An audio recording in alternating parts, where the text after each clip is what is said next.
So the point is the values of a strong work ethic, of neighbor helping neighbor, all of those are values that are conservative values. And it's just like, you know, I was talking about reforming the education system. Well, our philosophy is one of a hands up rather than a handout.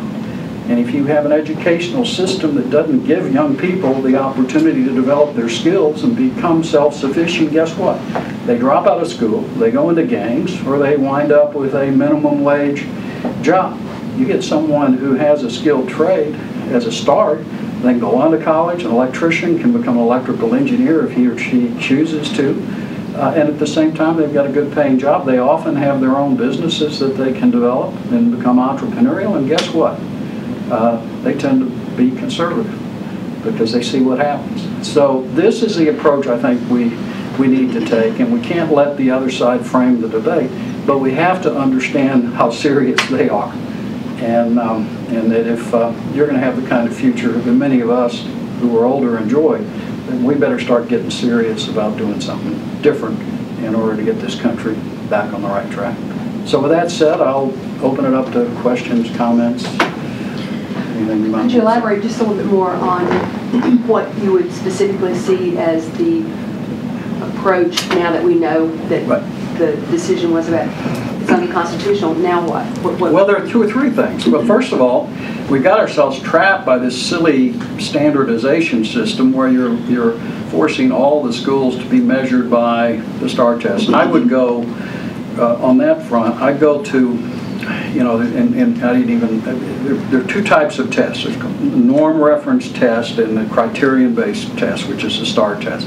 Norm reference test, for those younger people who may not be familiar, but if you were in private or parochial schools, you realize it's like the Iowa standardized test or the Stanford test.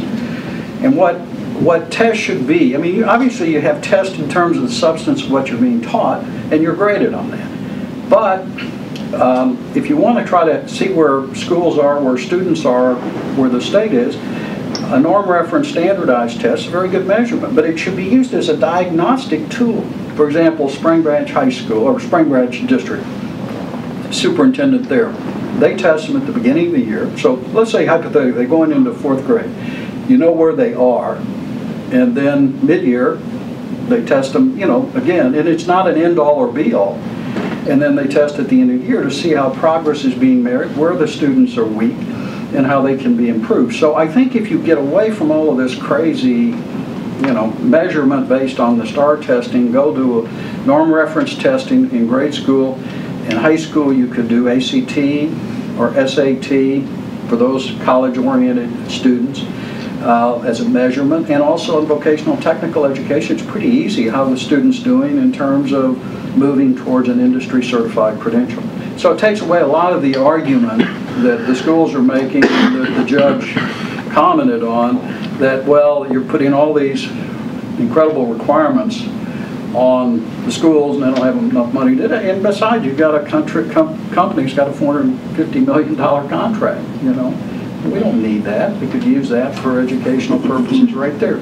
So that's one aspect of it. Secondly, I think what you've got to do is come up with an alternative to Robin Hood. And you may have to take part of it out of the courts by defining what efficiency is. But it's $1.1 billion, and you've got to figure out how do you take $1.1 billion and rather than transfer it for some districts to others, make sure it goes to the property poor districts from the state.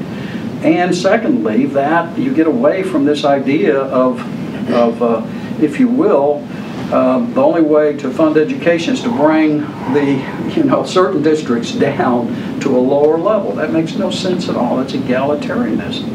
What you need to have is what is the core amount of money you need that the state should provide, and then there should be allowed for local enhancement. And I think this is a time when we've got to figure out a way to get everybody in the room together. Cecil Bell Jr., I don't know if you've met him yet, he's a first-term state rep, but he was president of the school board. He's been working on getting rid of Robin Hood for a long time, and now he's an older man, successful businessman.